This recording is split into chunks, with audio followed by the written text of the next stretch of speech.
বিয়েবাড়ি বিয়েবাড়ি বিয়েবাড়ি বিয়েবাড়ি আর যেন আমার শেষই হচ্ছে না। 2026 সালে যত বিয়েবাড়ি ছিল আমি এই ফাল্গুন মাসেই সব ইনভিটেশন পেয়ে গেছি। আর এই বিয়েবাড়িটা ছিল কিন্তু মার্চের 3 তারিখে। আর এখন তোমাদের সাথে কিন্তু আমি ভিডিওটা শেয়ার করছি। আর এই সময় এত বিয়েবাড়ি ছিল পরপর যে ভিডিও এডিট করার মতো আর সময়ই পাচ্ছিলাম না। যাই হোক, ফাইনালি তোমাদের সাথে ভিডিও নিয়ে চলে এসেছি। আর কার বিয়েতে গেছিলাম সেটাই তো বলা হলো না। আমি গিয়েছিলাম আমার ননদের মেয়ের বিয়েতে। আর বিয়ে বাড়ি মানেই কিন্তু জমিয়ে খাওয়া দাওয়া। তাই ফার্স্টে বিয়ে বাড়িতে গিয়েই কিছু ছবি তুলে আমি কিন্তু সোজা চলে গিয়েছিলাম স্টলে একটু খাওয়া দাওয়া করতে। আর এক বাটি চিকেন পকোড়া আর 1 কাপ কফি নিয়ে আমি এখানে একটু আরাম করে বসে খাচ্ছিলাম, কারণ স্টলের ওখানে খুব ভিড় ছিল, তাই দাঁড়িয়ে খাচ্ছিলাম না, এখানে একটু বাতাসের সামনে বসে আরাম করে মজা করে খাচ্ছিলাম। খাওয়ার দাওয়ার নিয়ে তো কোনো কথাই বলবো না, কারণ এটা বলা উচিত না। যদিও খাবারগুলো অনেক সুন্দর ছিল, আর খারাপ হলেও কারো কিন্তু উচিত না বলা যে এটা ভালো না সেটা ভালো না, কারণ একটা বাবাই জানে তার মেয়েকে বিয়ে দিতে হলে কত কষ্ট করে, কত পরিশ্রমের টাকা জমানো দিয়ে সেগুলো খরচ করতে হয়। তো সেটা নিয়ে না কিছু বলাই আমার মতে ভালো। তারপর আমি চলে গিয়েছিলাম ফুচকা খেতে। আর জানোই তো ফুচকা আমি খুব একটা পছন্দ করি না, শুধুমাত্র ভিডিও করার জন্য কয়েকটা ফুচকা আমি খেয়ে নিয়েছিলাম।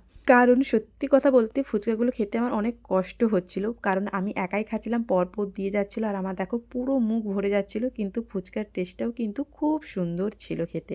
আচ্ছা, এমন কি কেউ আছো আমার মতো যে ফুচকা খুব একটা পছন্দ করো না? যদি থেকে থাকো প্লিজ একটু কমেন্টসে জানিও, কারণ আমি জানতে চাই যে আমার মতো কে কে আছে যে ফুচকা খেতে পছন্দ করে না। তারপর এইদিকে আমার বরমশাইয়ের কাণ্ডখানাটা দেখো। ও তো ফুচকা যা খাওয়া শুরু করেছে আর থামছেই না, খেয়েই যাচ্ছে খেয়েই যাচ্ছে। আমি ওকে বারবার বলছিলাম যে বেশি ফুচকা খেয়ে পেট ভরো না, তাহলে কিন্তু মেন কোর্সে খেতে পারবে না। আর আমার কথা কে শুনবে? ও তো 20-25টা ফুচকা আরামসে খেয়ে নিয়েছে, যেখানে আমি 2-3টা ফুচকা খেলে আমার খুব কষ্ট হয়ে যায়। তারপর আবার নিয়ে নিয়েছিলাম 1 cup cold drinks. Cold drinks থাকবে আর সুস্মিতা খাবে না, এটা হতেই পারে না। তাই আমার পছন্দের একটা কোল্ড ড্রিঙ্কস আমি নিয়ে নিয়েছিলাম।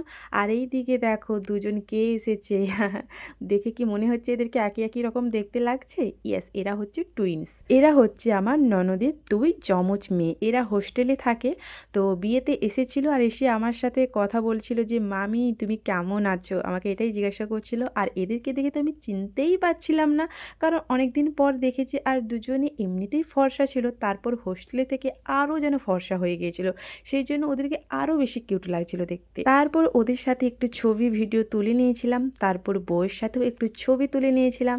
তারপর চলে এসেছিলাম মেন কোর্সে খেতে। আর চলো এক ঝলকে দেখিয়ে এই মেন কোর্সে কী কী ছিল। ফার্স্টেই চলে এসেছিলো ফ্রাইড রাইস, আর তার সাথে ছিল চানা পনির, আর লেবু তো দিয়েছে, এটাও কি বলবো যাই হোক, মজা করছিলাম। আর সত্যি কথা বলতে কেন জানি না, যখন খাওয়ারগুলো সামনে থাকবে তখন না খেতে পারি না, তখন মনে হচ্ছে পেট ভরেই আছে ভরেই আছে, তখন আর খেতেই পারি না। আর পরে পরে যখন দেখবো না, তখন মনে হবে যে এখন যদি খাবারগুলো পেতাম, আহা সেই মজা করে খেতাম।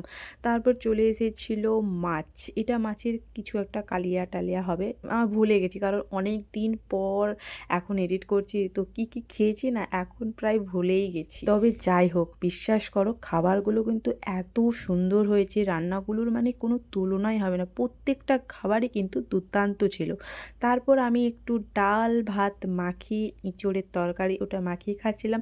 তারপর চলে এসেছিলো সাথে সাথে লাল লাল ঝাল ঝাল চিকেন কষা। বিশ্বাস করবে না, হয়তো কিছুই খেতে পাচ্ছিলাম না, আর স্টলেও সেরকম কিছুই খাইনি, তারপরে কোথায় গিয়ে না পেট ভরে গেছে।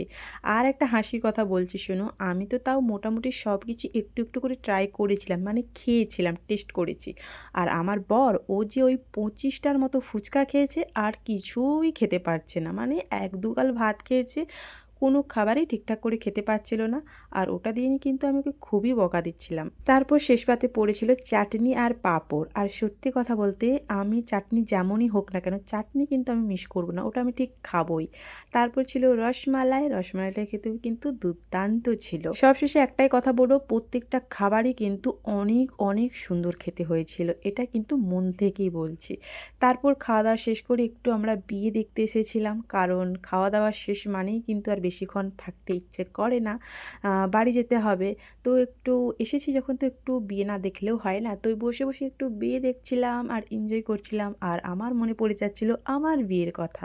আর সত্যি কথা বলতে না, অন্যের বিয়ে দেখলে না নিজের বিয়ের কথা মনে হয়েছে যে হ্যাঁ, একটা টাইম আমারও বিয়ে এইভাবে হয়েছিল আর কত গেস্ট এসেছিল আমাকে দেখতে। যাই হোক, ভিডিওটা তোমাদের কেমন লেগেছে জানিও।